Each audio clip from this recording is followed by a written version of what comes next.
नमस्कार किसान मित्रों, स्वागत है आपका अपने कृषि खेती यूट्यूब चैनल में।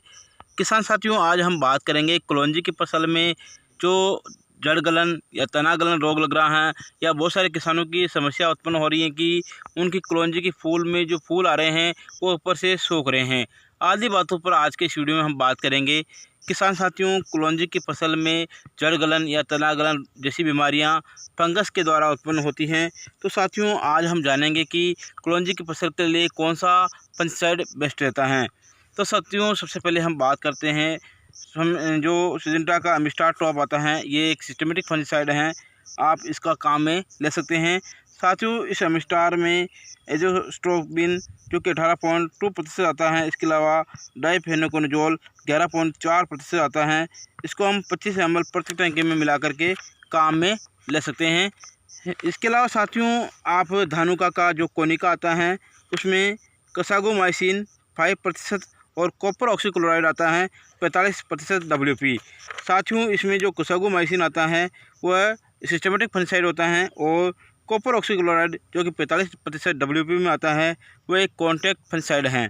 तो साथियों, आप धानुका का आप इस कोनिको फंगिसाइड का इस्तेमाल भी आपकी कलौंजी की फसल में कर सकते हैं। यह आप इसका इस्तेमाल आप 25 ml प्रति लीटर में कर सकते हैं। साथियों, इसके अलावा आप जो सिजेंटा का कवच आता है जो कि एक कॉन्टैक्ट फंगिसाइड के नाम से जानते हैं, इसका भी काम ले सकते हैं। या फिर M45 जो कि मैंकोजेब के नाम से जानते हैं, इसका भी काम में ले सकते हैं।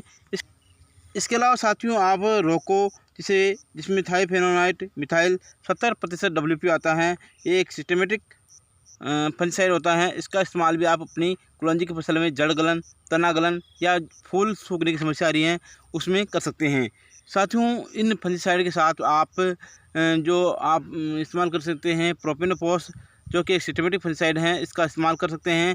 और साथियों, अगर आप प्रोपिनोफॉस का इस्तेमाल नहीं करते हैं तो आप इमिडाक्लोप्रिड का लगभग 25 ml प्रति टंकी में मिला करके इन्हीं के साथ स्प्रे कर सकते हैं, ताकि साथियों इस समय जो आपकी कलौंजी की फसल में फ्लावरिंग हो रही हैं तो उसमें बहुत सारे रस चूसने वाले कीटों का प्रकोप भी देखने में मिल सकता है। अगर आप इमिडाक्लोप्रिड का इस्तेमाल करते हैं या फिर प्रोपिनोफॉस का इस्तेमाल करते हैं तो रस चूसने वाले कीटों का प्रकोप कम हो जाएगा, जिससे आपकी कलौंजी की फसल में जो पीलापन है वो दूर हो जाएगा।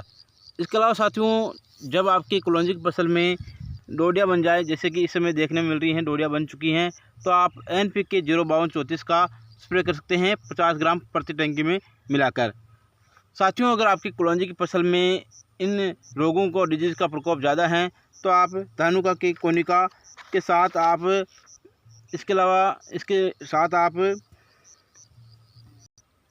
4 ग्राम प्रति टंकी में स्ट्रेप्टोसाइक्लिन मिलाकर स्प्रे करें, क्योंकि साथियों एक एंटीबैक्टीरियल का काम करता है। अगर आपकी कलौंजी की फसल में बैक्टीरियल जनित कोई रोग होगा तो उसमें लड़ने में काफ़ी मदद मिलेगी स्ट्रेप्टोसाइक्लिन से। तो आप 4 ग्राम प्रति टंकी में आप धानुका के जो कोनिका काम में लेंगे। इसमें जो कसागोमाइसिन 5% आता है और कॉपर ऑक्सीक्लोराइड जो कि 45% WP में आता है, काफ़ी अच्छी मदद मिलेगी।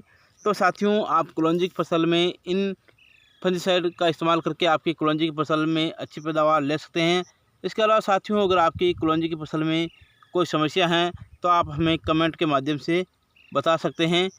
साथियों, अगर आपने अब तक हमारे अपने कृषि खेती यूट्यूब चैनल को सब्सक्राइब नहीं किया है तो सब्सक्राइब करें, लाइक करें और शेयर करें। जय हिंद, जय भारत, जय किसान।